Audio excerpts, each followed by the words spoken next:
With the skeleton animated, your next task is to choose the bones that will be used for skinning.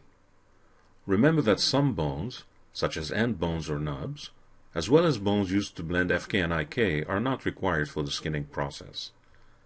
Start by selecting all the bones in the viewport. Holding the Alt key down, click all the nub bones to deselect them. This includes the 2 nubs for the feet, the 10 finger nubs, the 2 hand nubs, as well as the head nub and the pelvis nub.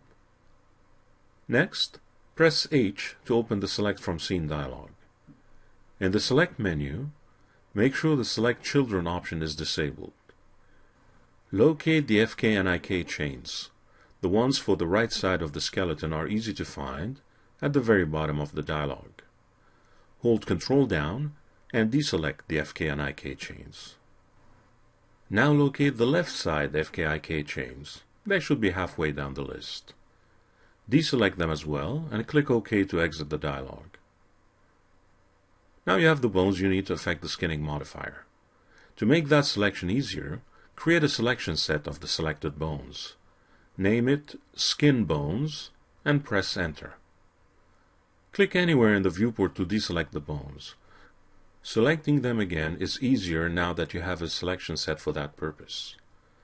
Using the Layer toolbar, unfreeze the mesh layer.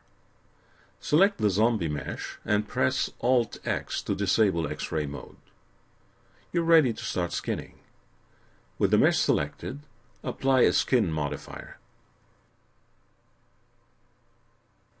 Click the Add Bones button, and in the Select Bones dialog that appears, select the Skin Bones selection set you created a moment ago. This is much easier than picking individual bones from a hierarchy list. Click Select to exit the dialog. You can test the animation. It's fine for a first pass, but it obviously still requires a lot of work before it becomes even acceptable. Skinning is an important part of rigging, and skinning in particular is an art form. Different riggers work in different ways when it comes to skinning a model. Some use envelopes, where they adjust capsule-like gizmos to control how a bone affects its surroundings. Others use paint weights to control how the mesh deforms, although paint weights is more commonly used with meshes of high counts. With low poly models, riggers often work at a vertex level. It's a technique that gives you the most flexibility and the best control. It is the method you will be using here. To that effect, enable the Vertices option. This would make it possible to select vertices and weight them individually.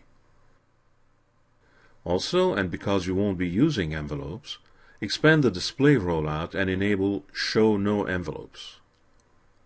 In the Advanced Parameters rollout, notice the Bone Effect Limit option. This is where you define how many bones ultimately affect a given vertex. The default is set to 20, but you seldom need a higher value than 3 or 4. In fact, some game engines would not allow for more than 4 bones to affect a given vertex. Set the bone effect limit value to 4.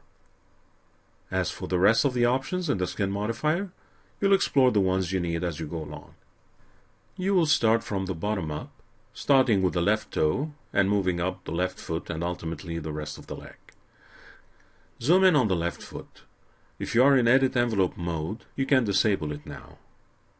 To keep things simple as you are just starting, you will isolate the left foot to make it easier to work on.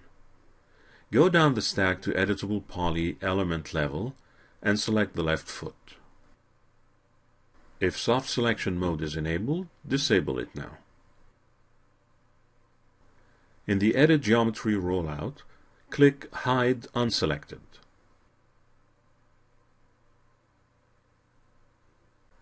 Exit Element mode and go back up the stack to the Skin Modifier. Zoom in and adjust the view to get a better look at the foot. In the next movie, you adjust the skinning of the foot.